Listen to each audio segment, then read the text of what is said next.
Welcome to this lecture on the pioneers of modern ethology. Have you ever watched a bird build a perfectly structured nest and wondered how it knew exactly what to do without ever being taught? Or perhaps you have noticed how your dog starts drooling the moment you pick up their food bowl, even before the food is visible. For a long time, humans simply observed these fascinating behaviors without truly understanding the hidden rules governing them. Today, we will explore how a group of brilliant scientists transformed animal behavior from casual campfire stories into a rigorous, measurable, and deeply mathematical science. Now that we have introduced our topic, let us understand what modern ethology actually is. Before these pioneers came along, people often projected human emotions onto animals, a practice known as anthropomorphism. But why does this matter?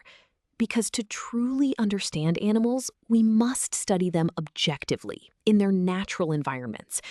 By developing controlled experiments, scientists proved that behaviors are just like physical traits, such as wings or claws. They are shaped by evolutionary pressures and governed by specific neurological mechanisms. Breaking down complex actions into observable stimuli and responses created a universal language for biology. This foundational work is absolutely critical today, forming the bedrock of modern sciences like psychology, neuroscience, and even artificial intelligence.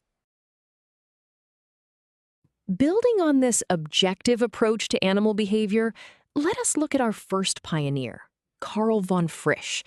He was fascinated by a very specific problem.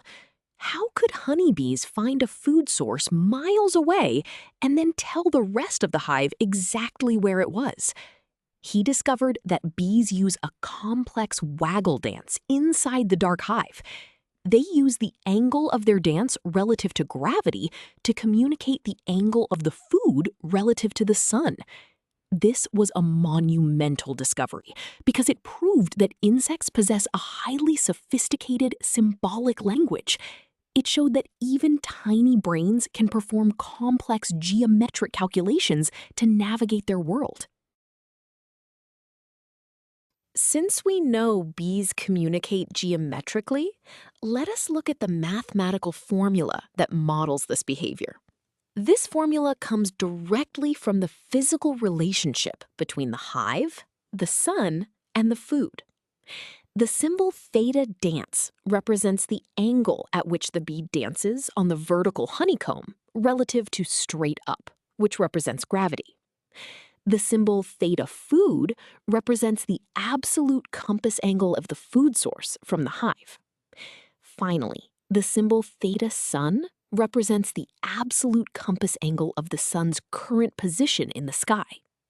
In plain English, the bee calculates the difference between the sun's position and the food's position. If the sun moves as the day goes on, theta sun increases, and the bee automatically adjusts theta dance so the other bees are always sent in the correct direction.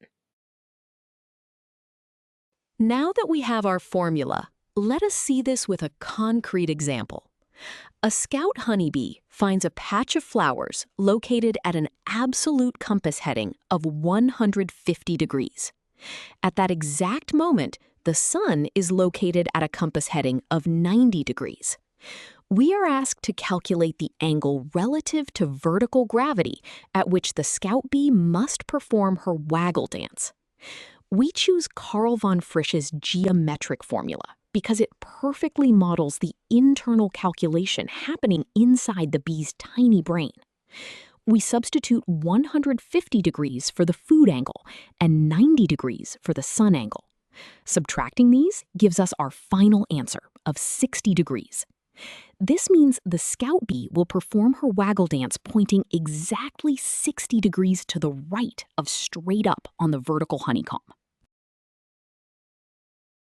Having calculated the angle, let us visualize exactly what this looks like in the real world. On the left side of this diagram, you can see the scout bee in the outside environment. The two arrows represent the absolute directions toward the sun and the flower. The angle between them is the difference the bee calculates. Now, look at the right side of the diagram, which shows the inside of the dark hive. The vertical dashed line represents gravity, or straight up on the honeycomb. The bee performs a figure-8 pattern, and the straight middle section of that dance is tilted away from the vertical line. That specific tilt is the dance angle we just calculated. This diagram beautifully illustrates how external celestial navigation is translated into a physical, tactile angle that other bees can feel in the pitch dark. While von Frisch decoded insect communication, another monumental pioneer was looking at how animals learn. This brings us to Ivan Pavlov. You have likely heard of his famous experiments where dogs would salivate simply upon hearing a bell. But why is this so important? Pavlov realized that learning is not just a vague, mysterious concept. It is a highly structured biological process where the brain links two previously unrelated stimuli. This is called associative learning. Pavlov's true genius was recognizing that this associative learning is not just a qualitative observation.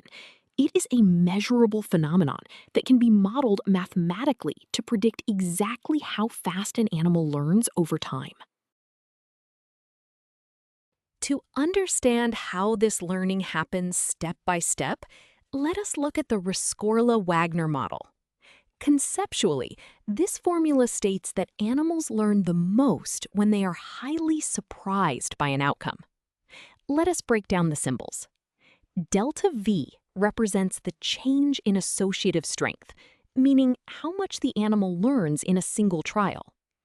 Alpha is the noticeability of the bell, and beta is the learning rate associated with how delicious the food is. Lambda represents the maximum possible learning, and V is the current knowledge the animal already has. If the animal already knows a lot, V is large, so the difference between lambda and V becomes smaller. This means that as the animal learns more, the physical rate of new learning naturally slows down. Now that we understand the variables, let us calculate the learning for a specific dog. We are given that the maximum associative strength is 100. The bell's salience is 0.5, the food's learning rate is 0.4, and the dog's current knowledge is 60. We are asked to find how much the dog's understanding will improve in the very next trial. We use the Rescorla-Wagner model because it quantifies the surprise factor. We substitute our values into the equation. Inside the parentheses, 100 minus 60 gives us 40, which is the remaining learning potential. We multiply the constants 0.5 and 0.4 to get 0.2. Finally, multiplying 0.2 by 40 gives us 8. This means the dog's associative strength will increase by exactly 8 units in this single practice run.